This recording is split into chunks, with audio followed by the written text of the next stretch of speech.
2017. Feels like forever ago. I was still going to school, finishing my bachelor's degree, and fresh off of my first big documentary project. At the premiere of the film, I met someone who eventually became my producer on my next long-form documentary, Mentality, a film about mental health. You can actually check out the trailer for it on this channel if you're remotely curious. Going in, I pitched a budget and a timeline that would carry the project to completion within approximately a year.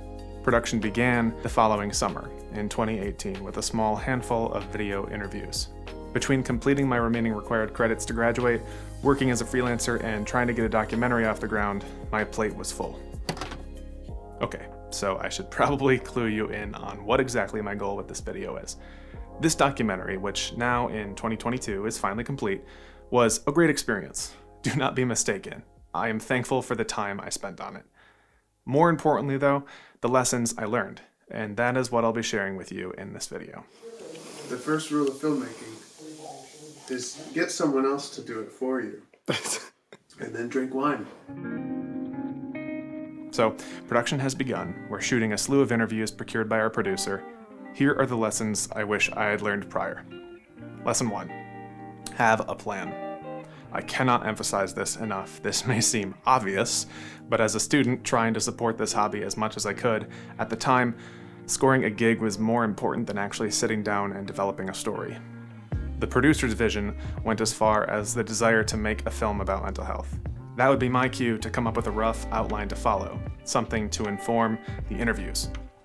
That didn't happen. Instead, I cast a wide net, asking very broad questions. This was in part because I didn't feel like it was my film. I felt privileged to even be making something, and so I never stepped up. Over the course of 2018 and 2019, we would spend a few days out of every month or so conducting new interviews. By 2019, I was graduated and working, still trying to keep the project alive, but altogether passionless when it came to the story. I wanted to chase the documentary dream without a plan, and as long as I was shooting video, in my mind, that was keeping the dream alive. By mid-2019, we had shot what we thought we would mostly need to assemble a story. And so began the arduous process of finding that story. What are they talking about? What are they talking about, Garret? I would compare it to trying to complete a 1,000-piece jigsaw puzzle without the box. At this point, I need to mention that my mental health was less than stellar and was impacting the project. I was not necessarily aware of this fact at the time. I had this idea that I had to keep the project to myself until it was ready for people to see it. The reality is, finding people in your life that you can show early drafts to is essential to getting a fresh perspective on what works. I didn't do this until very late in production, and the few people that I showed early drafts to in 2019 made it clear we had not captured enough nor covered the topics that we should have covered. Defeated and depressed, I was almost content to let Mentality fall by the wayside until... Yeah, it was a weird year. Initially, as I drove home from work after being laid off, I thought this earth-shattering event would be the nail in the coffin for the doc. After all, a project is a living thing. As current events unfolded, suddenly the nearly 2 years of work interviewing patients and experts in the mental health field were wholly unfocused and trapped in the time frame in which they were conducted. And I needed this project to be done. As the first quarantine came to an end, I realized that the subject matter was more important than ever. I just didn't have the material to tell that story. So I planned for one last round of interviews to follow up with the characters we had spent the last 2 years talking to. This gave the project a rough ending, which allowed me to figure out what the rest of the film needed to do to get to that point. The end was in sight, if it weren't for one last hurdle to overcome.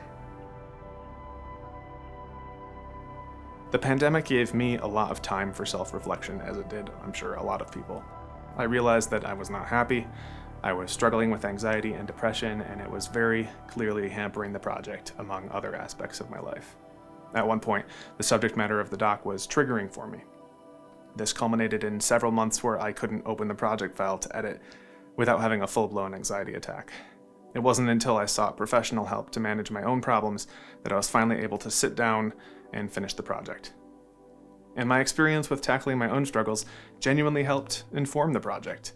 After all, the subject matter was mental health. This is going in the behind the scenes video for the Blu-ray release. Okay, in general, I certainly disagree with this statement. When it comes to personal projects, I am a perfectionist. I enjoy spending extra time on the details, but nothing is worth your mental health. Nothing. And if I wanted to, I could have worked on the documentary indefinitely, but a line has to be drawn. Projects are extensions of us. We have to be careful how much of ourselves we invest. Neglect to put in enough of yourself and your work may not have an identity. Put in too much and you can lose yourself. Now that it's done, thinking about it is invigorating. I am no longer harboring so much stress and resentment. Is it perfect? Far from it.